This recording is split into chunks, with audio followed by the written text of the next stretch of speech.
لله نحمده ونستعينه ونستغفره ونعوذ بالله من شرور أنفسنا ومن سيئات أعمالنا من يهده الله فلا مضل له ومن يضلل فلا هادي له أشهد أن لا إله إلا الله وحده لا شريك له وأشهد أن محمدا عبده ورسوله لا نبي بعد أما بعد يا أيها الذين آمنوا اتقوا الله حق تقاته ولا تموتن إلا وأنتم مسلمون يا أيها الناس اتقوا ربكم الذي خلقكم من نفس واحدة وخلق منها زوجها وبث منهما رجالا كثيرا ونساء واتقوا الله الذي تساءلون به والأرحام إن الله كان عليكم رقيبا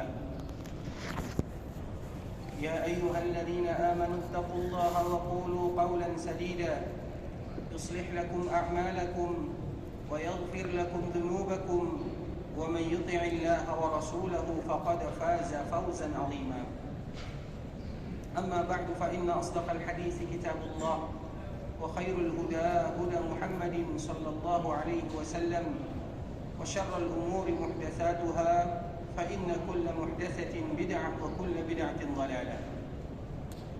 Ikhwatal Islam, saudara kaum muslimin, para tamu Allah, semoga Allah Subhanahu wa taala senantiasa memberikan penjagaan dan perlindungan kepada kita bersama. Alhamdulillah, kita senantiasa memuja dan memuji Allah Subhanahu wa taala. Tidak bosan-bosannya kita senantiasa mengucapkan alhamdulillah, bentuk rasa syukur kita kepada Allah Subhanahu wa taala, nikmat yang sangat luar biasa yang Allah hadiahkan kepada kita bersama, nikmat iman, nikmat Islam, nikmat kesehatan, nikmat kesempatan, dan nikmat kita duduk di masjid Rasulullah sallallahu alaihi wasallam, yang mana itu semua merupakan nikmat yang bersumber dari Allah Subhanahu wa taala. Kewajiban kita adalah bagaimana kita senantiasa mengulang dan mengulang nikmat yang Allah hadiahkan kepada kita bersama, agar kita senantiasa bisa bersyukur kepada Allah Subhanahu wa taala. Setiap kali kita mengulang nikmat Allah Subhanahu wa taala, maka setiap kali itu pula lah kita akan semakin bersyukur kepada Allah Subhanahu wa taala. Semakin kita bersyukur kepada Allah Subhanahu wa taala, semakin Allah memberikan nikmat dan kelebihan tersebut kepada kita.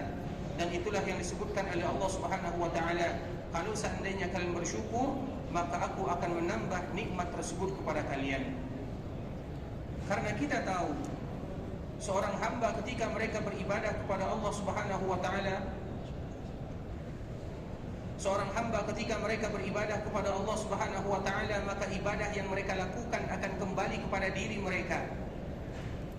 Sebagaimana sebaliknya, apabila seorang hamba mereka tidak bersyukur kepada Allah Subhanahu wa taala, maka itu pun akan kembali kepada diri mereka. Maknanya apa? Kita harus yakin ketika kita melakukan ketaatan, ketika kita bersyukur kepada Allah Subhanahu wa taala, maka syukur itu akan kembali kepada diri kita, bukan kembali kepada Allah Subhanahu wa taala. Karena Allah tidak pernah butuh kepada rasa syukur kita, dan Allah tidak pernah butuh kepada ibadah dan ketaatan kita. Kita yang butuh kepada Allah, kita yang butuh kepada ketaatan yang kita lakukan, dan kita yang butuh terhadap nikmat atau terhadap rasa syukur yang kita aturkan untuk Allah Subhanahu wa taala. Sehingga betul-betul kita merasa diri kita ini adalah seorang hamba yang fakir, dan Allah adalah zat yang maha kaya. Kepadanya kita meminta, kepadanya kita memohon, kepadanya kita senantiasa bersyukur terhadap nikmat yang Allah hadiahkan kepada kita. Karena kita mengetahui bahwa kita betul-betul butuh kepada Allah Subhanahu wa taala, sedangkan Allah tidak pernah butuh kepada makhluknya. Kemudian salawat beriringkan salam semoga tetap tercurahkan buat baginda junjungan alam, Rasul kita tercinta, Nabi kita yang mulia, uswah dan qudwah kita bersama, Rasulullah sallallahu alaihi wasallam. Seorang nabi, seorang rasul yang Allah hadiahkan kepada kita kaum muslimin. Nabi yang menunjukkan kepada kita segala macam bentuk kebaikan. Nabi yang menyampaikan risalah agama kepada kita bersama. Nabi yang senantiasa mendoakan kita siang dan malam. Nabi yang memprioritaskan kita sebagai umatnya. Di dunia Rasulullah SAW doakan kita, di akhirat pun Rasulullah sallallahu alaihi wasallam bermohon kepada Allah Subhanahu wa taala agar kita selalu diberikan penjagaan oleh Allah Subhanahu wa taala. Tidak ada yang dipikirkan oleh Rasulullah sallallahu alaihi wasallam yang paling besar kecuali kita sebagai umatnya. Kalau seandainya kita melihat bagaimana perjuangan Rasulullah sallallahu alaihi wasallam demi kita sebagai umatnya, kita lihat di dunia bagaimana perjuangan Nabi, kita lihat lagi di akhirat bagaimana perjuangan dan pengorbanan yang dilakukan oleh Rasulullah sallallahu alaihi wasallam. Cukuplah sebuah hadis yang sangat indah yang menyebutkan bagaimana Rasul kita tercinta sallallahu alaihi wasallam menunjukkan rasa cinta kepada kita sebagai umatnya.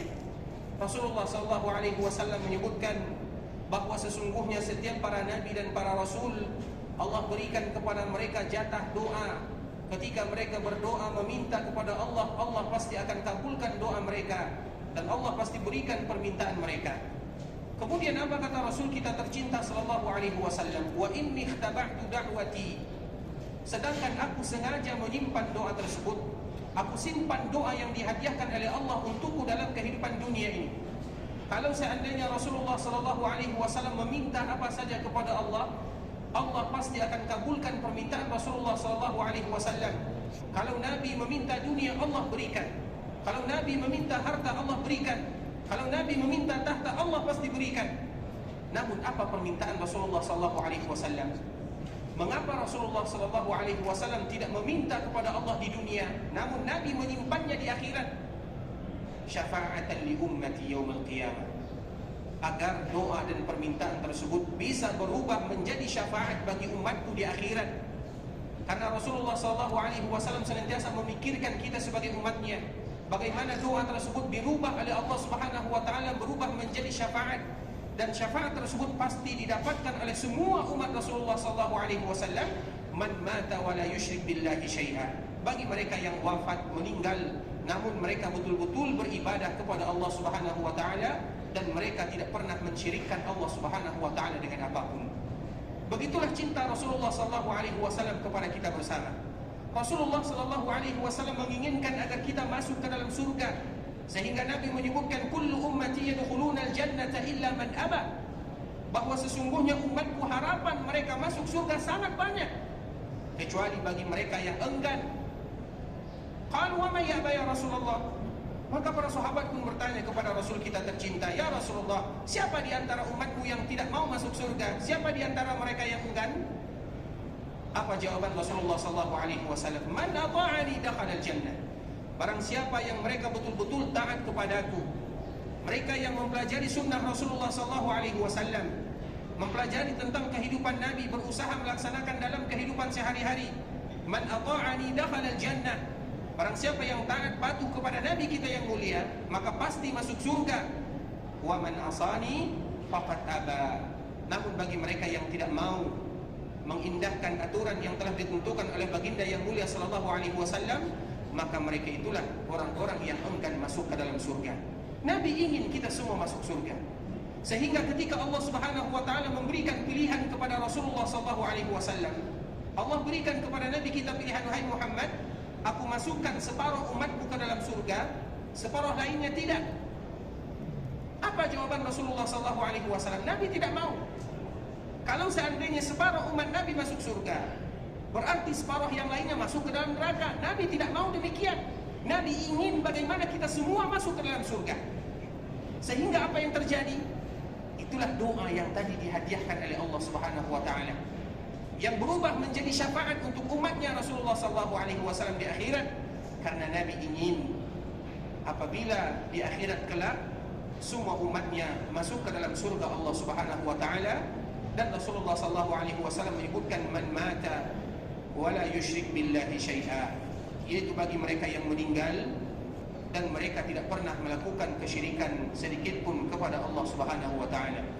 Begitulah kasih sayang Rasulullah SAW kepada kita bersama. Pantaslah kita senantiasa mempelajari Nabi, mempelajari tentang sunnah Nabi, berusaha semaksimal mungkin untuk meneladani Nabi dan betul-betul menjadikan figur, uswah dan qudwah dalam kehidupan sehari-hari.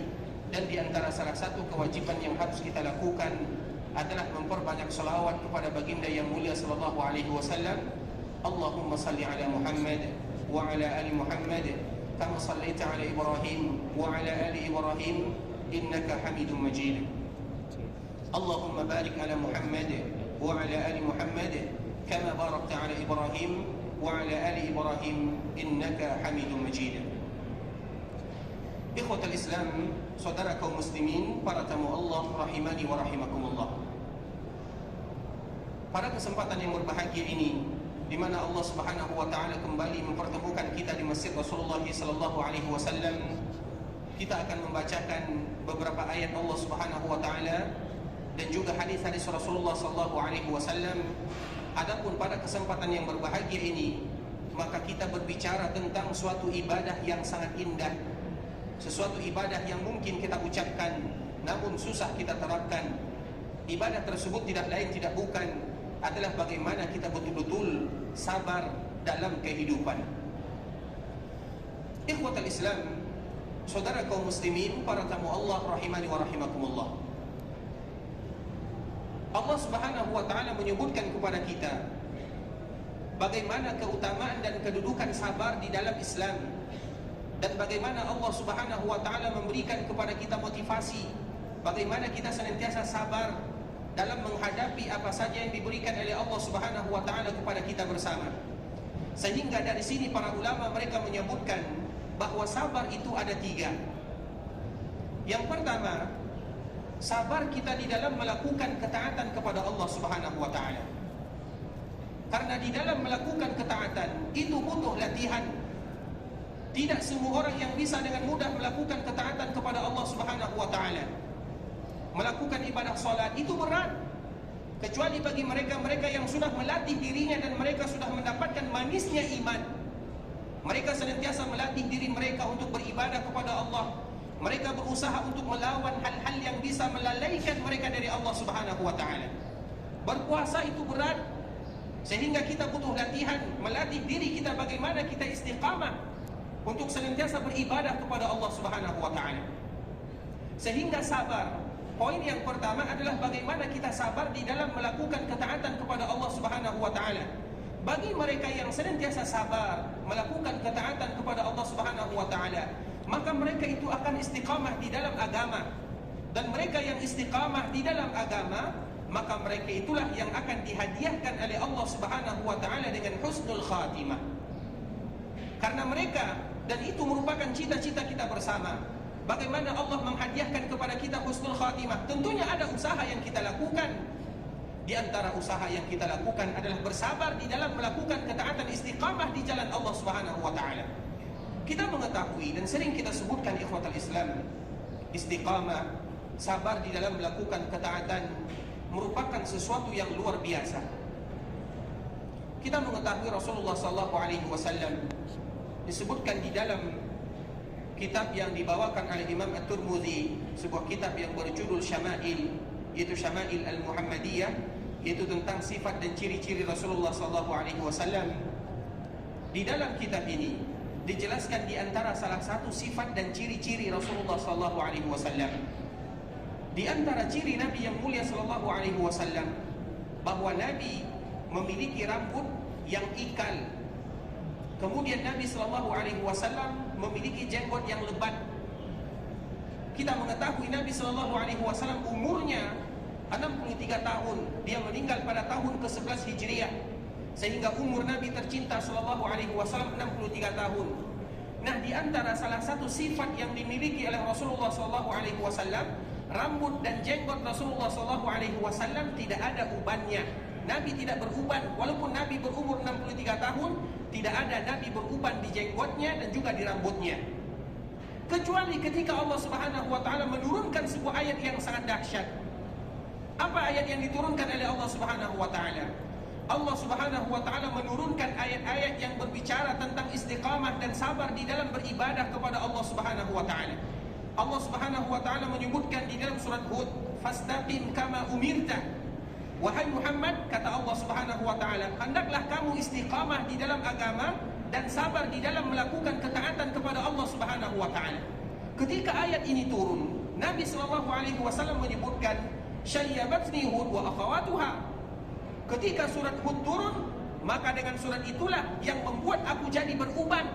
sehingga tumbuh uban Rasulullah SAW sekitar paling banyak 20 helai saja. Nah, pertanyaannya, kenapa Nabi beruban? Padahal hukum asalnya Nabi tidak beruban. Karena surat Hud dan akhawatuha dan teman-teman surat Hud, yaitu surat Qiyamah, surah Al-Waqi'ah, surah Al-Zalzalah, yang berbicara tentang hari kiamat dan yang berbicara tentang bagaimana kita dianjurkan istiqamah dan sabar di dalam beribadah kepada Allah Azza wa Jalla.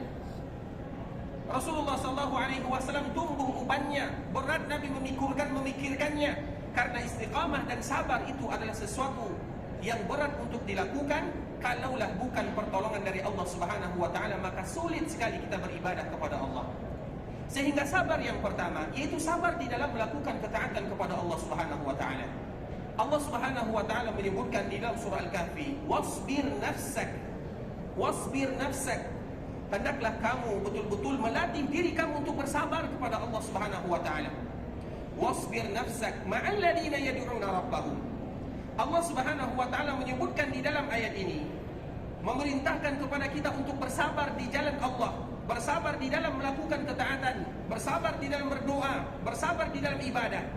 Dan juga Allah menyebutkan kepada kita salah satu yang bisa membuat kita sabar adalah bersama orang-orang yang sabar. Wasbir nafsaka ma'al ladina yad'una rabbahum.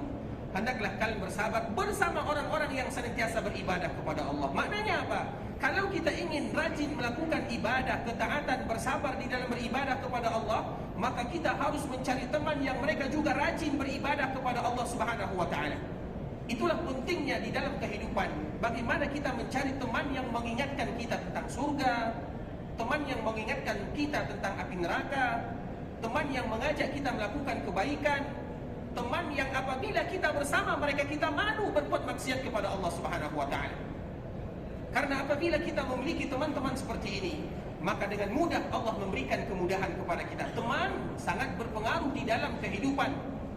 Sebagaimana mereka bisa memberikan kepada kita motivasi, inspirasi untuk beribadah kepada Allah siang dan malam, sebagaimana itu juga mereka bisa menghanyutkan kita dalam kelalaian. Sehingga Allah menyebutkan di dalam ayat ini, wasbir nafsaka ma'al ladina yad'una rabbahum bil ghadati wal 'ashiyyi yuriduna wajha. Hendaklah kalian bersabar, latih diri kalian bersama orang-orang yang senantiasa berzikir kepada Allah, bersama mereka-mereka yang mengingat Allah pagi dan sore, pagi dan siang, yang mana harapan mereka dan keinginan mereka tidak lain tidak bukan adalah wajah Allah Subhanahu wa taala. Yang mereka harapkan adalah pahala dari Allah Subhanahu wa taala. Kemudian apa kata Allah Subhanahu wa taala? Di antara salah satu yang bisa menyelewengkan kita dari sifat sabar tersebut, wala ta'du 'ainaka. Jangan sesekali kalian terlalu fokus memperhatikan mereka yang diberikan kelebihan dunia oleh Allah Subhanahu wa taala. Maknanya apa? Ketika kita sudah mulai melihat dunia dengan mata begitu terbuka, ketika kita sudah melihat saudara-saudara kita yang diberikan kelebihan dunia oleh Allah Subhanahu wa taala, maka kita pun akan ingin, mengapa dia diberikan seperti itu? Mengapa aku tidak diberikan seperti ini? Sudah mulai kita lalai dan meninggalkan Allah Subhanahu wa taala. Sehingga di dalam ayat ini ketika Allah memerintahkan kepada kita untuk sabar, Allah memerintahkan cari teman-teman yang rajin beribadah, yang kita sama-sama memohon, meminta, berzikir kepada Allah Azza wa Jalla. Di samping itu juga jangan terlalu fokus memperhatikan mereka yang diberikan dunia oleh Allah Subhanahu wa taala. Karena dengan itu susah kita bersabar, berzikir, melakukan ketaatan kepada Allah Subhanahu wa taala. Di dalam masalah melakukan ketaatan, bersabar di dalam melakukan ketaatan, itu bukanlah perkara yang mudah. Mudah kita ucapkan, namun susah kita untuk menerapkan. Allah Subhanahu wa taala menceritakan kepada kita agar kita mendapatkan motivasi dari kisah-kisah yang Allah bawakan di dalam Al-Quran. Karena memang Al-Quran itu 2/3 dari Al-Quran semuanya adalah kisah-kisah. Karena manusia biasanya lebih suka dengan kisah, sehingga Allah Subhanahu wa taala banyak meletakkan di dalam Al-Quran kisah para nabi, kisah para rasul, terutama kisah Nabi Ibrahim, kisah Nabi Musa, kisah Nabi Isa. Banyak di dalam Al-Quran kisah yang disebutkan oleh Allah Subhanahu wa taala untuk memberikan motivasi kepada kita bersama.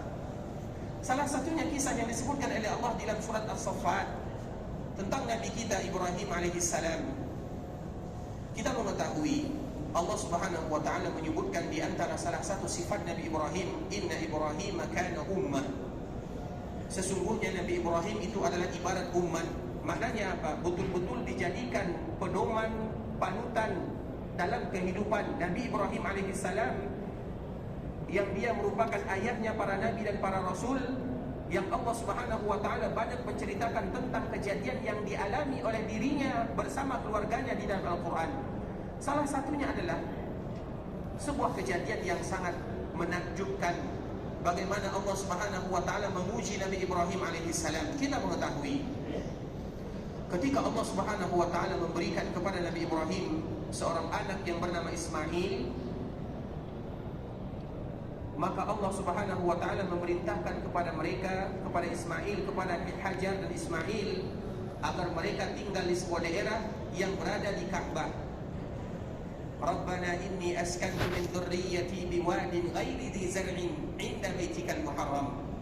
Ketika Nabi Ibrahim mengantarkan anaknya, mengantarkan istrinya, dan ini merupakan ujian dari Allah Subhanahu wa taala, ujian yang kesekian kalinya. Kemudian ketika Nabi Ibrahim mengantarkan anaknya dan istrinya, maka Nabi Ibrahim pun pergi meninggalkan mereka. Tentunya itu merupakan perintah Allah Subhanahu wa taala. Kemudian ketika Nabi Ismail sudah tumbuh menjadi besar dan menjadi dewasa, yang mana dengan adanya Nabi Ismail dan Hajar di samping Ka'bah tersebut, kemudian sudah ada pemukiman di sana dan sudah ada air Zam-Zam di sana. Karena kita mengetahui di antara salah satu nikmat yang Allah berikan kepada Nabi Ismail, karena tangisannya, karena bagaimana usaha bundanya adalah dengan air Zam-Zam, sehingga Allah Subhanahu wa taala menurunkan malaikat Jibril dan memukul bumi sehingga keluarlah yang namanya Zam-Zam. Dan sering kita sebutkan Zam-Zam itu, ketika Hajar melihat ada air yang keluar, maka dia menyebut dengan bahasa dia pada saat itu dengan kalimat Zam. Zam maknanya dia kumpulkan supaya air ini tidak keluar. Zam-Zam, sehingga sampai sekarang disebut dengan air Zam-Zam, yang mana air Zam-Zam itu adalah air yang penuh dengan keberkahan. Kemudian setelah lama Nabi Ibrahim meninggalkan mereka berdua, maka tumbuhlah Nabi Ismail menjadi orang yang, atau menjadi anak-anak yang sudah bisa membantu orang tuanya. Apa kata Allah Subhanahu wa taala? Ketika Allah memerintahkan Nabi Ibrahim untuk kembali melihat putranya Nabi Ismail, falamma balagha ma'hu sa'ya. Ketika Nabi Ismail ini sudah tumbuh remaja, sudah bisa menolong orang tuanya, sudah bisa menolong ayahnya, apa kata Nabi Ibrahim kepada anaknya? Dan ini ujian yang berikutnya. Qala ya bunayya inni ara fil manam. Wahai anakku, aku bermimpi bahwa aku diperintahkan untuk menyembelihmu. Sebuah perintah yang sangat luar biasa. Siapa di antara kita yang bisa melihat anaknya yang baru tumbuh dewasa, yang sudah berpisah sekian lama, kemudian berjumpa, ada perintah yang baru dari Allah Subhanahu wa taala. Inni ara fil manami anni adbahuka fanzur madza tara. Wahai anakku, aku bermimpi Allah Subhanahu wa taala memerintahkan kepadaku agar aku menyembelihmu. Fanzur madza tara. Apa kata Nabi Ibrahim kepada anaknya? Apa pendapatmu wahai anakku? Nabi Ismail adalah seorang nabi yang darinya keluar manusia yang paling mulia, Rasulullah sallallahu alaihi wasallam. Qala ya abati, tanpa berpikir panjang dia mengatakan kepada ayahnya, ya abati fa'al ma tu'mar. Wahai ayahku, apabila itu merupakan perintah Allah Subhanahu wa taala, lakukan. Jangan ragu-ragu. Walaupun aku harus mati, namun itu apabila perintah Allah Subhanahu wa taala, fa'al, maka lakukan. Kemudian apa kata Nabi Ibrahim atau apa kata Nabi Ismail? Qala satajiduni insyaallahu minas sabirin. Wahai ayahku, engkau akan melihatku dan engkau akan mendapatiku betul-betul sabar di dalam melaksanakan perintah Allah Subhanahu wa taala. Melaksanakan perintah Allah bukan sesuatu yang mudah, berat perjuangan yang harus kita korbankan. Falamma aslama wa tallahu lil jabin. Ketika mereka berdua betul-betul pasrah terhadap perintah Allah Subhanahu wa taala, ketika mereka betul-betul mengindahkan apa yang telah diperintahkan oleh Allah Subhanahu wa taala, falamma aslama, ketika mereka berdua siap untuk melakukan perintah Allah dan mereka betul-betul sabar di dalam menerima konsekuensinya, wa tallahu lil jabin, dan Nabi Ibrahim sudah meletakkan anaknya di atas batu ingin disembelih atas perintah Allah Subhanahu wa taala. maka di sanalah datang bantuan dari Allah Subhanahu wa taala. Karena Allah melihat hambanya dan tidak pernah membiarkan hambanya kecuali pasti memberikan pertolongan dan bantuan kepada mereka. Apa kata Allah Subhanahu wa taala? Qad saddaqata ru'ya. Wahai Ibrahim, engkau betul-betul telah melaksanakan perintah yang kami sebutkan kepadamu, dan engkau betul-betul menjujurkan mimpi yang telah kami sebutkan kepadamu. Maknanya apa? Engkau betul-betul melaksanakan apa yang kami perintahkan. Inna kadzalika najzil muhsinin. Begitulah kami akan memberikan balasan kepada mereka-mereka yang muhsin. Muhsin itu apa? Muhsin itu adalah mereka yang betul-betul berserah diri kepada Allah Subhanahu wa taala, dan derajat muhsin itu adalah derajat yang paling tinggi. Karena derajat manusia ada muslim, ada mukmin, ada muhsin. Setiap muslim belum tentu mereka mukmin. Setiap mukmin belum tentu mereka muhsin. Namun setiap muhsin pasti mereka mukmin dan muslim. Setiap mukmin pasti mereka muslim. Itu adalah derajat yang disebutkan Nabi sallallahu alaihi wasallam dari hadis Umar bin Khattab radhiyallahu taala anhu.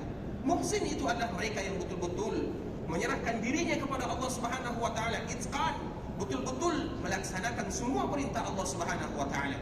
Namun itu ikhwatal Islam, sesuatu yang sangat berat. Bersabar di dalam melakukan perintah Allah Subhanahu wa taala bukan sesuatu yang mudah.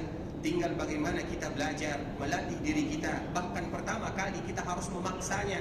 Karena dengan pertama kali dipaksa, selanjutnya kita akan terbiasa, dan selanjutnya kita akan betul-betul mendapatkan manisnya beribadah kepada Allah Subhanahu wa taala. Itu sabar yang pertama. Kemudian ikhwatal Islam, sabar yang kedua adalah sabar di dalam meninggalkan maksiat dan larangan-larangan Allah Subhanahu wa taala. Itu juga tidak kalah pentingnya. Bagaimana Allah Subhanahu wa taala menceritakan kepada kita, bagaimana Allah menyebutkan kepada kita, dan juga Rasulullah sallallahu alaihi wasallam menyebutkan kepada kita untuk meninggalkan larangan-larangan Allah Subhanahu wa taala. Dan meninggalkan larangan Allah Subhanahu wa taala di sana juga butuh kesabaran. Ada di antara mereka yang kuat melakukan perintah namun tidak kuat meninggalkan larangan. Sebagaimana sebaliknya ada di antara mereka yang kuat meninggalkan larangan, sabar mereka di dalam meninggalkan larangan, namun tidak sabar mereka di dalam melakukan perintah Allah Subhanahu wa taala. Dan kita yakin, kita sadar, tidak ada di antara kita yang sempurna beribadah kepada Allah Subhanahu wa taala. Namun karena ketidaksempurnaan itulah kita senantiasa memohon, meminta kepada Allah agar Allah berikan kepada kita kesabaran. Sabar di dalam melakukan perintah, sabar di dalam meninggalkan larangan dan maksiat kepada Allah Subhanahu wa taala. Kemudian yang ketiga adalah sabar terhadap takdir Allah Subhanahu wa taala, dan tentang inilah kita akan membahas ayat-ayat dan juga hadis-hadis Rasulullah sallallahu alaihi wasallam, bagaimana kita sabar terhadap takdir dan qada Allah Subhanahu wa taala.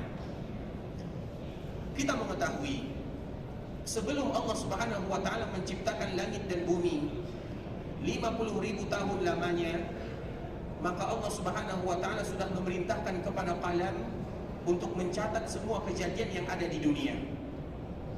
Di antara salah satu rukun iman kita adalah beriman kepada qada dan qadar.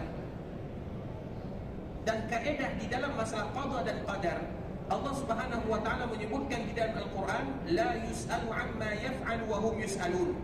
Kita tidak boleh bertanya tentang apa yang Allah lakukan, namun kita yang akan ditanya apa yang sudah kita lakukan. Karena kadar, nasib, ketentuan kita berbeda antara satu dengan yang lainnya. Ada yang Allah berikan kepada dia berlebih dalam masalah harta, kurang dalam masalah keluarga. Ada yang Allah berikan kelebihan dalam masalah tahta, kurang dalam masalah harta.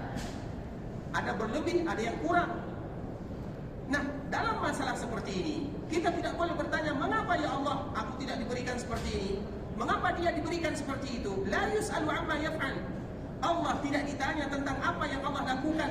Takdir dan kadar yang Allah berikan kepada hamba sudah tertulis dan tidak bisa berubah. La yus'alu amma yaf'alu wa hum yus'alun. Tetapi mereka yang akan ditanya oleh Allah, apa yang sudah kalian lakukan ketika Allah telah menentukan pilihan kepada kalian. Nah, di dalam ayat ini, ikhwatul Islam, di antara salah satu bentuk kita sabar, yaitu sabar terhadap ketentuan, dan di antaranya adalah sabar ketika Allah Subhanahu wa taala memberikan ujian. Allah Subhanahu wa taala menyebutkan, wa may yu'min billahi yahdi qalbah. barang siapa yang betul-betul beriman kepada Allah Subhanahu wa taala, maka Allah akan memberikan kelapangan di dalam hatinya. Allah akan pancarkan cahaya di dalam jiwanya. Maknanya apa? Karena bersabar terhadap ketentuan Allah Subhanahu wa taala erat hubungannya dengan keimanan. Bahkan iman itu adalah sabar, bahkan iman itu adalah beriman kepada qada dan qadar, sesuatu atau dua hal yang tidak bisa terpisahkan. Sehingga Allah Subhanahu wa taala menyebutkan, "Wa may yu'min billahi yahdi qalbah." Barang siapa yang betul-betul beriman kepada Allah, beriman dengan rukun iman yang telah disebutkan oleh Rasulullah sallallahu alaihi wasallam, yahdi qalbah. Allah akan memberikan ketenangan, kenyamanan di dalam jiwa dan di dalam raganya. Mereka yang betul-betul menyerahkan semua urusan kepada Allah Subhanahu wa taala, mereka yang tidak banyak bertanya tentang perbuatan Allah Subhanahu wa taala, namun mereka lebih banyak melakukan perbuatan untuk nanti bisa mereka menjawab apa yang mereka lakukan di dunia di hadapan Allah Subhanahu wa taala, maka akan tenang jiwanya, nyaman raganya ketika mereka beribadah kepada Allah Subhanahu wa taala. Nah, di dalam ayat ini disebutkan atau ditafsirkan oleh para ulama, salah satunya adalah Al-Qamah.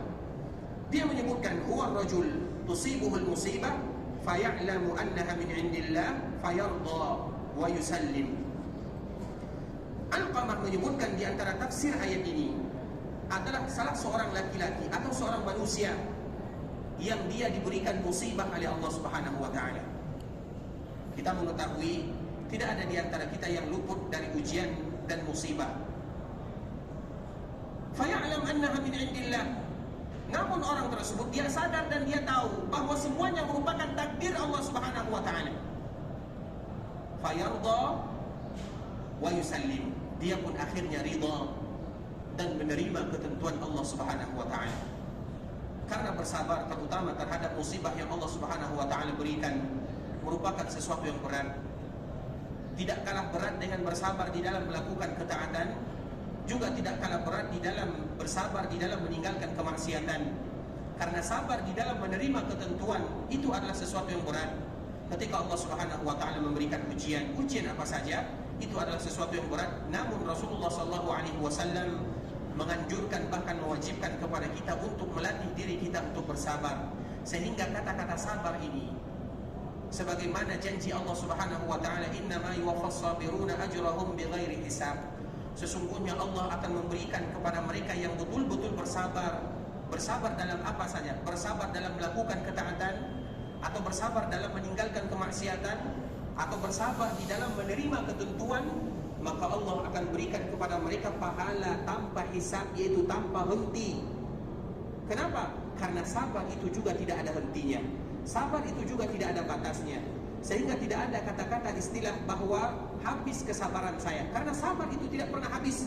Sebagaimana pahala yang dijanjikan untuk mereka-mereka yang bersabar tidak akan pernah terhitung, begitu juga dengan sifat sabar itu sendiri.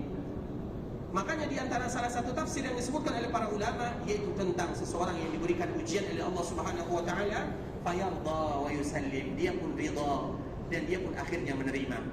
Karena orang ketika diberikan ujian oleh Allah Subhanahu wa taala ada tingkatannya. Ada orang yang ketika diberikan ujian oleh Allah Subhanahu wa taala dia marah. Ya Allah, kenapa harus aku yang diberikan ujian? Apa salahku, apa dosaku? Dan ini adalah dosa besar. Ketika Allah memberikan ujian kepada kita, ujian apa saja? Ujian dalam harta kita, ujian dalam keluarga kita, ujian dalam tahta kita, ujian dalam apa saja. Maka tidak boleh bagi kita mengatakan, ya Allah, kenapa harus aku yang diberikan ujian? Apa salahku dan apa dosaku? Kalimat seperti ini adalah kalimat yang diharamkan di dalam syariat. Kemudian ada lagi mereka yang ketika diberikan ujian, derajat yang kedua adalah mereka yang bersabar. Mereka bisa untuk mengeluarkan kata-kata yang tidak bagus, namun mereka menahan. Karena sabar itu artinya al-habas, yaitu menahan diri kita untuk tidak mengeluarkan kata-kata yang tidak diridhai oleh Allah Subhanahu wa taala. Sehingga setiap kali kita diberikan ujian dan musibah oleh Allah Azza wa Jalla, tidak boleh keluar dari diri kita atau dari mulut dan lisan kita illa ma yarda rabbuna, kecuali sesuatu yang diridhai oleh Allah Subhanahu wa taala. Apa yang diridhai oleh Allah Subhanahu wa taala? Alladzina idza asabatuhum musibah qalu inna lillahi wa inna ilaihi raji'un. Mereka yang apabila diberikan musibah oleh Allah Azza wa Jalla, musibah apa saja, maka mereka mengucapkan inna lillahi wa inna ilaihi raji'un. Kemudian derajat mereka yang ketiga, ketika Allah berikan kepada mereka ujian, adalah mereka yang ridha, dan ini lebih tinggi lagi daripada mereka yang sabar. Mereka ridha terhadap ketentuan Allah Subhanahu wa taala. Kemudian derajat yang keempat, mereka yang diberikan ujian oleh Allah Subhanahu wa taala adalah mereka bersyukur. Bersyukur ketika Allah berikan ujian kepada mereka, dan ini merupakan tingkatan yang paling tinggi. Kenapa mereka bersyukur kepada Allah ketika mereka mendapatkan ujian? Karena mereka sadar, mereka tahu tidaklah Allah memberikan ujian kepada hamba kecuali Allah menginginkan hamba tersebut keluar dari dunia tidak memikuli dosa sedikit pun.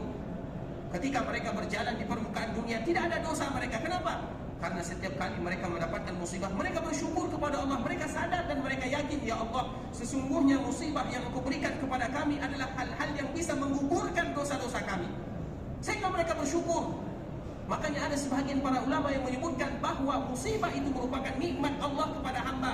Kalaulah bukan karena musibah tersebut, bagaimana dosa kita bisa digugurkan oleh Allah Subhanahu wa taala? Kita sadar dengan kita beribadah kepada Allah, tidak ada di antara kita yang mengatakan bahwa ibadah kita bisa mengalahkan nikmat yang Allah berikan kepada kita. Namun dengan musibah itulah Allah Subhanahu wa taala menggugurkan dosa-dosa kita. Bahkan disebutkan oleh para ulama, kalau seandainya ada salah seorang yang hanya tertusuk oleh duri saja, kalau dia bersabar, bersyukur kepada Allah Subhanahu wa taala, gugur dosanya. Kalau tertusuk duri sedikit saja, bagaimana kalau seandainya musibah yang besar? Bagaimana kalau dia sakit, keluarganya sakit, hartanya kurang, ada musibah yang lainnya, lebih besar lagi pahala yang Allah Subhanahu wa taala berikan. Sehingga kami pernah ingat ikhwatul Islam, karena memang belajar masalah sabar terhadap musibah mudah diucapkan. Beriman kepada qada dan qadar mudah untuk dikatakan, namun berat untuk dilaksanakan. Kami pernah mendapatkan sebuah pelajaran yang sangat berharga dari dosen kami yang dia berasal dari Malaysia, berasal dari Kedah, namanya Mahmud Kedah.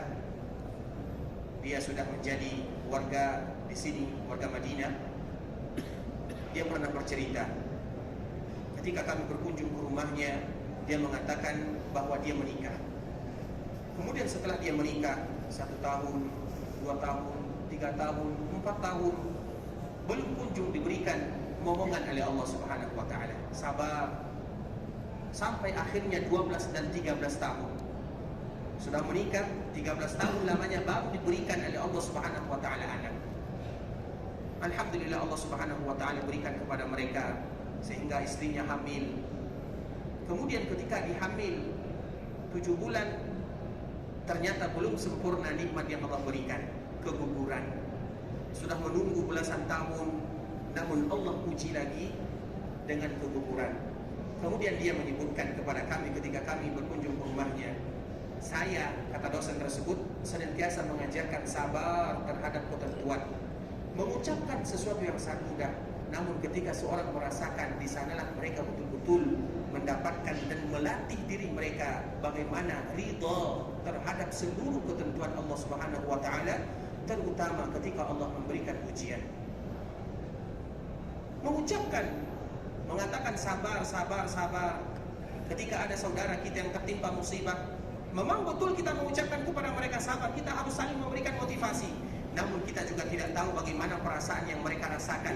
Sehingga disitulah, kalaulah bukan karena iman kepada Allah Subhanahu wa taala, maka kita akan mengucapkan kata-kata yang tidak diridai oleh Allah Subhanahu wa taala. Sehingga bersabar di dalam menerima ujian merupakan sesuatu yang sangat berat, dan kita senantiasa bermohon kepada Allah Subhanahu wa taala agar Allah memberikan kesabaran tersebut kepada kita bersama. Kemudian ikhwatul Islam, hadis yang selanjutnya yaitu hadis Abu Hurairah radhiyallahu taala anhu, anna Rasulullah sallallahu alaihi wasallam qala, isnatani fin nasi huma bihim kufrun, at-ta'nu fin nasab wan niyahatu 'alal mayyit. Rasulullah sallallahu alaihi wasallam menyebutkan di dalam hadis ini ada 2 perkara yang mana itu disebut dengan kufur. Biasanya di dalam istilah ayat-ayat Al-Quran, terutama di dalam hadis Rasulullah SAW, apabila disebutkan kalimat-kalimat kufrun atau disebutkan kalimat-kalimat syirkun, apabila kalimat tersebut adalah kalimat nakirah, maka maksud daripada ayat tersebut atau hadis tersebut adalah kesyirikan kecil atau kekufuran kecil.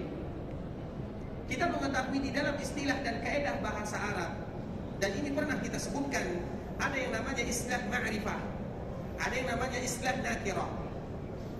Ma'rifah biasanya dengan menggunakan alif lam. Misalnya kitabun, kita ulang lagi, kitabun. Apabila kita menyebutkan kitab ini dengan menggunakan alif lam, al-kitabu, ada alif lamnya, berarti itu disebut dengan ma'rifah, sesuatu yang ditentukan, sesuatu yang ma'rifah yang kita ketahui. Namun kalau kita menyebutkan tanpa menggunakan alif lam, kitabun, tanpa alif lam, maka itu disebut dengan nakirah.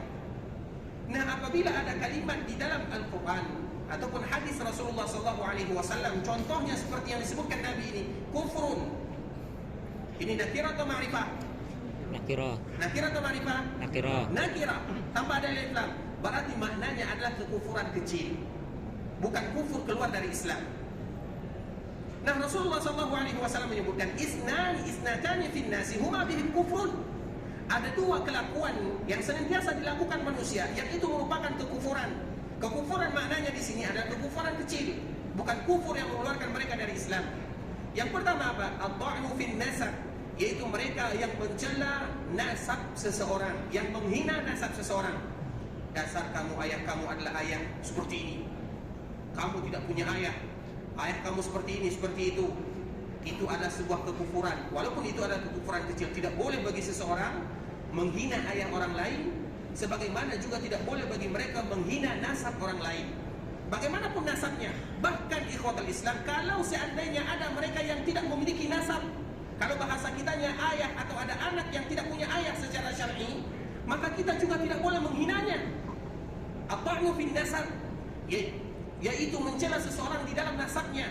Bahkan kalau ada anak yang lahir tanpa ayah secara syar'i, juga tidak boleh bagi kita menghina mereka, karena itu bukan salah mereka.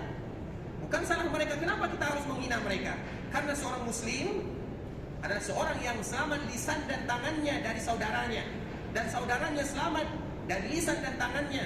Seorang muslim adalah mereka yang selamat lisannya mengucapkan kata-kata yang tidak baik kepada saudaranya. Kalaupun kita tahu mereka tidak punya nasab, jangan kita pernah menghina dan mencela. At-ta'nu fin nasab, tidak boleh. Bahkan disebutkan oleh Rasulullah SAW kufrun, yaitu kekufuran, walaupun kekufuran kecil sebagaimana tadi yang telah kita jelaskan. Kemudian yang kedua, an-niyahatu 'alal mayyit. Dan ini poin yang kedua, yaitu mereka yang meratapi ketika mereka diberikan ujian oleh Allah Subhanahu wa taala. Karena biasanya ujian yang paling berat dirasakan oleh manusia adalah kehilangan orang yang kita cintai, terutama kehilangan anak, kehilangan orang tua, kehilangan ayah, kehilangan ibu, kehilangan saudara, kehilangan saudari. Itu adalah ujian yang paling berat. Allah Subhanahu wa taala mengetahui itu adalah ujian yang paling berat. Namun di samping itu juga Allah Subhanahu wa taala memerintahkan kepada kita untuk jangan niyahah. Niyahah itu adalah meratap.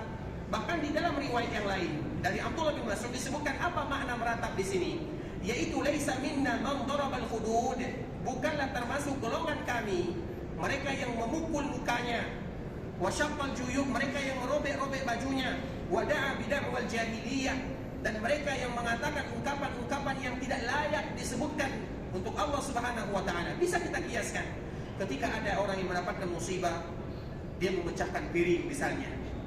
Ketika dia mendapatkan musibah, dia marah, dia menghancurkan peralatan rumahnya, menghancurkan ini, menghancurkan itu. Itulah disebut dengan niyahah. Allah Subhanahu wa taala tidak ridha kepada seorang hamba ketika mereka mendapatkan ujian dan musibah, mereka melakukan yang demikian. Wada'a bid'wal jahiliyah, sebagaimana mereka juga tidak diridhai oleh Allah Subhanahu wa taala kalau mereka mengucapkan kata-kata jahiliyah. Apa kata-kata jahiliyah? Sebagaimana tadi yang telah kita sebutkan, ya Allah, apa salahku? Seolah-olah kita mengatakan kita tidak pernah melakukan kesalahan. Tidak boleh kita melakukan yang demikian. Dan kita juga harus tahu bahwa tidak adalah musibah yang Allah berikan kepada kita kecuali ulah kita sendiri. Allah Subhanahu wa taala mengharamkan kezaliman terhadap dirinya. Inni haramtu zulma ala nafsi fala tadzalamu, kata Allah Subhanahu wa taala. Allah haramkan kezaliman. Aku haramkan kezaliman untuk diriku. Maknanya apa? Allah tidak pernah melakukan dan memberikan kezaliman kepada hambanya. Tidaklah sesuatu pun yang terjadi kepada hamba kecuali ulah mereka sendiri. Sehingga tidak pantas bagi kita mengucapkan, ya Allah, apa salahku? Kenapa harus aku yang diberikan ujian seperti ini? Itu adalah kata-kata yang tidak bagus. Seorang muslim, mereka sadar ketika Allah memberikan musibah itu tidak terlepas dari mereka. Walaupun semuanya sudah dikembalikan kepada tentuan Allah Subhanahu wa taala, tidak ada ucapan yang bisa kita lakukan kecuali ucapan yang disebutkan oleh Allah Subhanahu wa taala, inna lillahi wa inna ilaihi raji'un. Musibah apa saja, hilang keluarga kita, meninggal mereka, inna lillahi wa inna ilaihi raji'un. Dikeluarkan kita dari pekerjaan, inna lillahi wa inna ilaihi raji'un. Hilang harta kita, inna lillahi wa inna ilaihi raji'un. Sakit kita, inna lillahi wa inna ilaihi raji'un. Semua musibah, inna lillahi wa inna ilaihi raji'un. Kalau kita mengucapkan yang demikian, apa kata Allah Subhanahu wa taala? Ulaika alaihim shalawatun min rabbihim. Merekalah yang senantiasa mendapatkan pujian doa dari Allah Subhanahu wa taala kalau mereka mengucapkan yang demikian. Kemudian ikhwatul Islam, hadis yang selanjutnya yaitu hadis Anas radhiyallahu taala anhu, anna Rasulullah sallallahu alaihi wasallam qala, "Idza arada Allah bi'abdihi al-khaira, ajjala lahu al-'uqubata fid dunya, wa idza arada bi'abdihi asy-syarra, amsaka 'anhu bi dhanbihi hatta yuwafi bihi yaum al-qiyamah." Rasulullah sallallahu alaihi wasallam menyebutkan, sesungguhnya di antara salah satu kebaikan yang diinginkan oleh Allah Subhanahu wa taala kepada hambanya, Allah Subhanahu wa taala memberikan kepada mereka ujian di dunia. Kemudian ketika mereka diberikan ujian di dunia, sehingga di akhirat mereka tidak akan mendapatkan ujian lagi. Karena tentunya apabila kita bandingkan ujian di dunia dengan ujian di akhirat, tidak akan ada bandingnya. Ujian di dunia itu adalah sesuatu yang sangat ringan, sedangkan ujian di akhirat itu adalah sesuatu yang sangat berat. Ketika Allah Subhanahu wa taala memberikan musibah kepada seorang hamba, ketahuilah, ingat ikhwatul Islam, untuk diri kami pribadi dan juga untuk kita bersama, bukan berarti Allah tidak sayang kepada kita. Itu adalah bentuk Allah sayang kepada kita. Apabila Allah berikan kepada kita ujian di dunia, Allah mempercepat ujian bagi kita di dunia, maka kita akan selamat di akhirat.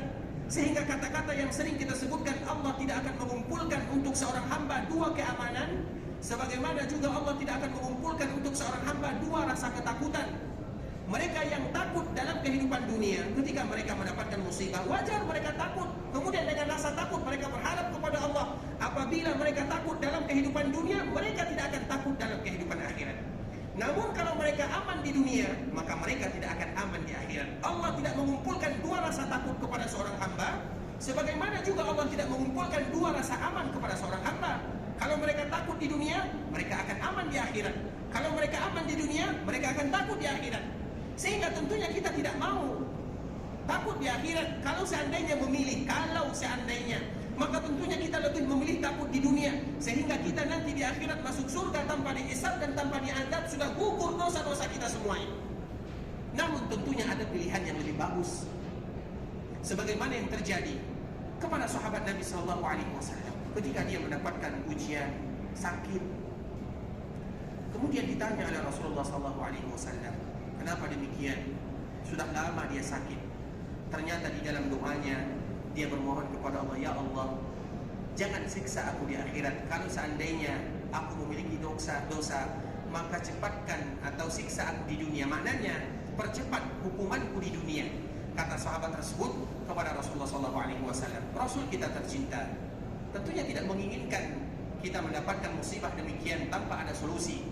Karena kadang-kadang seorang hamba diberikan musibah, ada di antara mereka yang tidak sabar. Kadang-kadang keluar kata-kata yang tidak diridhai oleh Allah Subhanahu wa taala, sehingga jangankan pahala, dosa yang bertambah.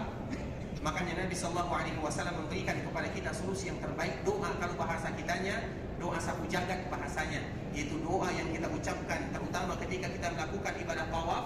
Doa yang kita ucapkan antara rukun yamani dengan hajar aswad. Rabbana atina fid dunya hasanah wa fil akhirati hasanah wa qina adzabannar. Tentunya kita bermohon kepada Allah di dunia baik, di akhirat juga baik, dan kita terhindarkan dari azab neraka. Maka itulah yang terbaik. Namun kalau seandainya harus memilih, karena kita senantiasa merasa diri kita melakukan dosa, jauh dari Allah Subhanahu wa taala, tidak sempurna ibadah kita, maka ingat hadis yang disebutkan oleh Rasulullah sallallahu alaihi wasallam, di antara bentuk kebaikan yang Allah inginkan kepada seorang hamba, yaitu ketika Allah mempercepat ujiannya di dunia. Wa idza arada bi 'abdihi syarr, Namun apabila Allah menginginkan kejelekan kepada seorang hamba, amsaka anhu bidzambih, maka Allah tahan dulu dosa-dosa yang dia lakukan. Banyak kaum muslimin atau banyak mereka yang melakukan dosa dan maksiat, namun mereka sehat-sehat saja. Banyak mereka yang mengambil harta orang lain, namun mereka aman-aman saja. Kenapa? Bukan berarti Allah Subhanahu wa taala tidak mengetahui apa yang mereka lakukan, namun Allah mengundurkan azab mereka sampai hari kiamat, hatta yuwafi bihi yaumil qiyamah, sampai hari kiamat kelak Allah ceburkan mereka ke dalam api neraka. Tentunya kita tidak mau yang demikian. Namun yang terbaik daripada itu semua, sebagaimana yang diajarkan oleh baginda yang mulia sallallahu alaihi wasallam, yaitu doa yang senantiasa harus kita ulang-ulang. Doa yang disebutkan oleh Allah dalam surah Al-Baqarah, Rabbana atina fid dunya hasanah wa fil akhirati hasanah wa qina adzabannar. Kemudian ikhwatul Islam, hadis yang selanjutnya yaitu hadis Rasulullah sallallahu alaihi wasallam, yang mana hadis ini adalah hadis yang diriwayatkan oleh Imam At-Tirmizi rahimahullahu taala, inna 'idhamal jazaa'i ma'a 'idhamal bala.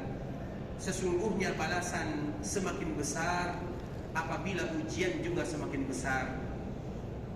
Kita mengetahui ada ayat-ayat yang disebutkan oleh Allah Subhanahu wa taala, ada ayat yang Allah sebutkan di dalam surah Al-Baqarah, sebagaimana juga Allah Subhanahu wa taala menyebutkan di dalam awal-awal surah Al-Ankabut, dan juga Allah Subhanahu wa taala sebutkan di dalam ayat-ayat yang lainnya di dalam surah Al-Imran dan ayat yang lainnya. Am hasiban nas ahasiban nasu an yutraku an yaqulu amanna wa hum la yuftanun. Wahai manusia, kata Allah Subhanahu wa taala, jangan pernah kalian mengira kalian dibiarkan begitu saja oleh Allah Subhanahu wa taala ketika kalian mengatakan diri kalian beriman. Maknanya apa? Allah pasti akan memberikan ujian. Tidak ada di antara kita yang tidak luput dari ujian. Sehingga dengan Allah memberikan ujian tersebut, semakin besar ujian yang dirasakan oleh seorang hamba, semakin besar pula pahala yang Allah berikan kepada mereka. Tidak akan sama. Kita lihat Rasulullah SAW, dan kita senantiasa belajar kepada Rasulullah SAW.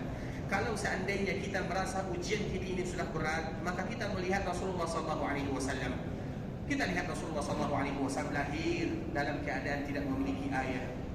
Di umur 6 tahun ibunya meninggal. Di umur 8 tahun kakeknya meninggal, dijaga oleh pamannya. Pamannya pun miskin, tidak mendapatkan sebagaimana yang didapatkan oleh yang lainnya. Kemudian bagaimana Allah Subhanahu wa taala juga memberikan ujian kepada Rasulullah sallallahu alaihi wasallam. Rasulullah sallallahu alaihi wasallam saking berat ujian yang Allah berikan kepadanya, seluruh anak-anaknya dipanggil oleh Allah Subhanahu wa taala wafat, meninggal dikala Rasulullah sallallahu alaihi wasallam masih hidup. Anak Rasulullah sallallahu alaihi wasallam yang laki-laki ada 3. Ada Qasim, meninggal ketika dia berumur 1 tahun. Lahir lagi namanya Abdullah, meninggal dikala dia berumur 2 tahun. Lahir lagi yang namanya Ibrahim, meninggal dikala dia berumur 7 tahun. Dikuburkan di Baqi' di sini. Ibrahim dari Maria, satu-satunya anak Rasulullah SAW dari selain Khadijah. Karena semua anak Nabi SAW berasal dari Khadijah kecuali Ibrahim. Ibrahim yang sudah tumbuh 7 tahun, sedang asik-asik bermain dengan Rasulullah SAW, namun meninggal ketika dia berumur 7 tahun. Begitu juga dengan putri Nabi SAW. Yang pertama Zainab, meninggal dikala dia berumur 23-24 tahun. Yang kedua Ruqayyah, istrinya Utsman bin Affan. Ketika Rasulullah SAW diberikan kemenangan oleh Allah Subhanahu wa taala ketika terjadi perang Badar pada tahun kedua Hijriah, Rasul bahagia. Namun di samping itu juga Rasul SAW mendapatkan kabar duka. Apa kabar dukanya? Anaknya meninggal, istrinya Utsman bin Affan radhiyallahu taala anhu. Selesai dia perang Badar Rasulullah SAW, selesai pula Utsman menguburkan istrinya Ruqayyah. Kemudian siapa lagi? Ummu Kulthum juga meninggal dikala dia masih muda, berumur 25 tahun, 26 tahun, kecuali Fatimah. Fatimah meninggal 6 bulan setelah Rasulullah SAW meninggal. Kalau kita merasa ujian ini sudah berat, kita belajar dari Rasulullah SAW. Semua putra dan putrinya dipanggil oleh Allah Subhanahu wa taala kecuali Fatimah. 6 bulan setelah Nabi meninggal, maka dia pun dipanggil oleh Allah Subhanahu wa taala. Belum lagi ujian yang lainnya, belum lagi ujian ketika Nabi berdakwah, belum lagi ujian ketika sakit yang dirasakan oleh Rasulullah SAW. Sehingga Abdullah bin Mas'ud radhiyallahu taala menyebutkan yu'aq kama yu'aqu rajulani minna. Apa kata Abdullah bin Mas'ud? Rasulullah SAW sakit 2 kali lipat beratnya dirasakan dibandingkan dengan sakit yang kita rasakan. Kenapa? Karena semakin berat ujian yang diberikan oleh Allah kepada hamba, semakin besar pula pahala yang Allah berikan. Dan itu ikhwatul Islam sebagaimana yang disebutkan oleh Rasulullah SAW, wa inna Allah Ta'ala idza ahabba qauman ibtalahum.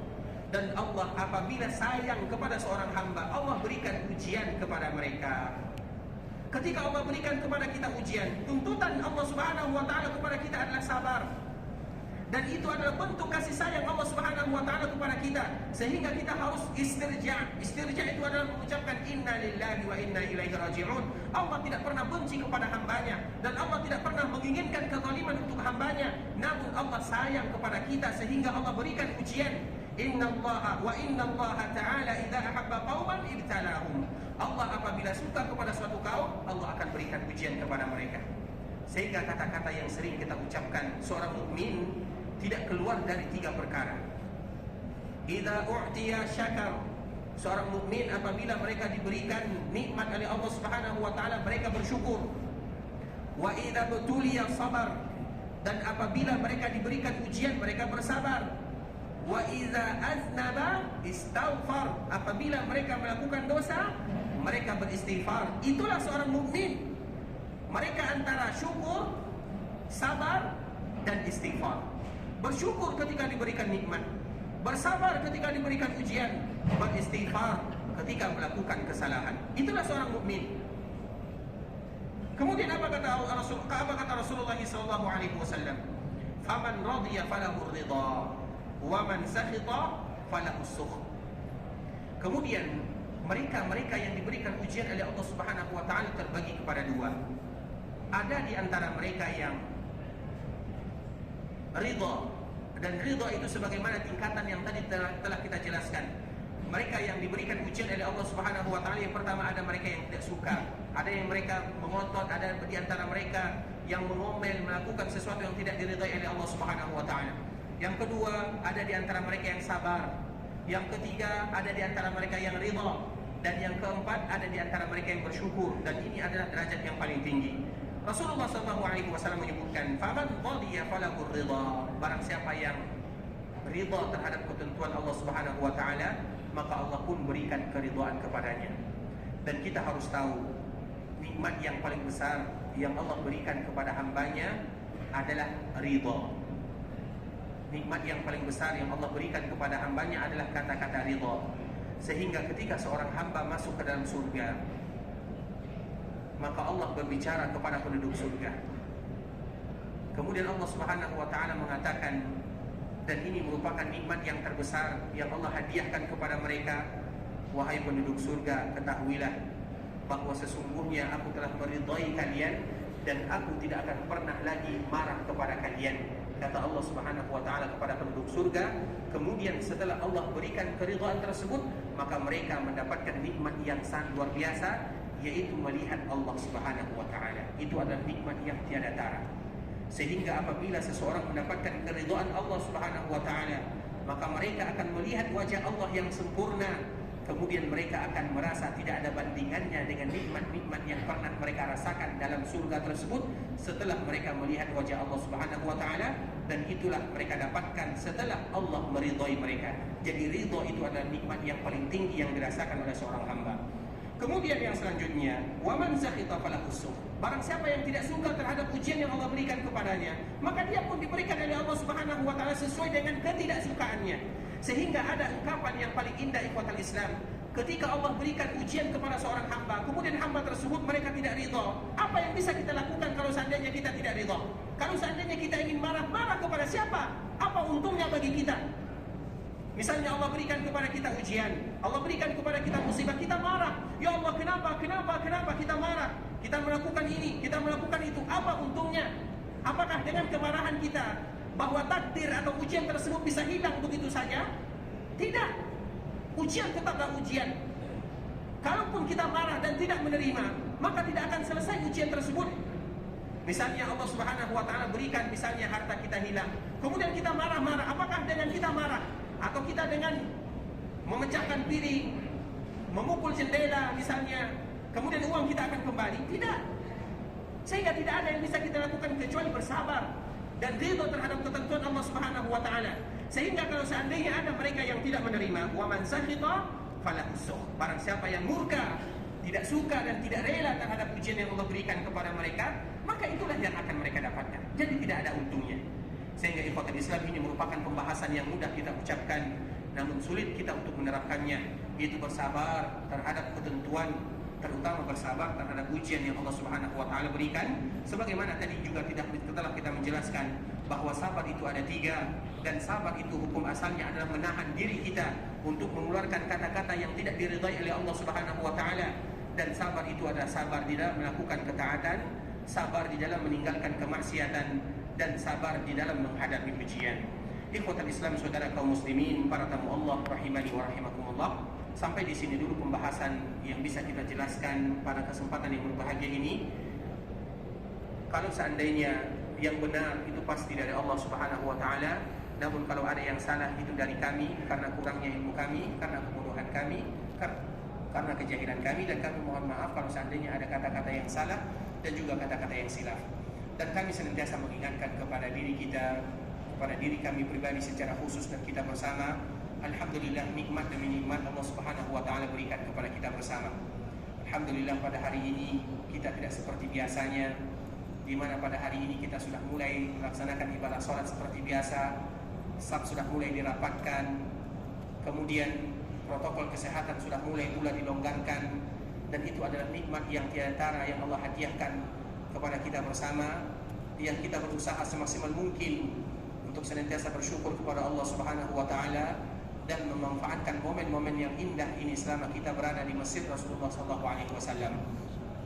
Senantiasa kita sebutkan dan senantiasa kita memberikan motivasi kepada kami pribadi dan juga kepada kita bersama, manfaatkan momen yang ada untuk beribadah kepada Allah Subhanahu wa taala. Banyak ibadah-ibadah yang bernilai luar biasa ketika kita berada di masjid yang mulia ini. Momen-momen itulah yang kita harapkan.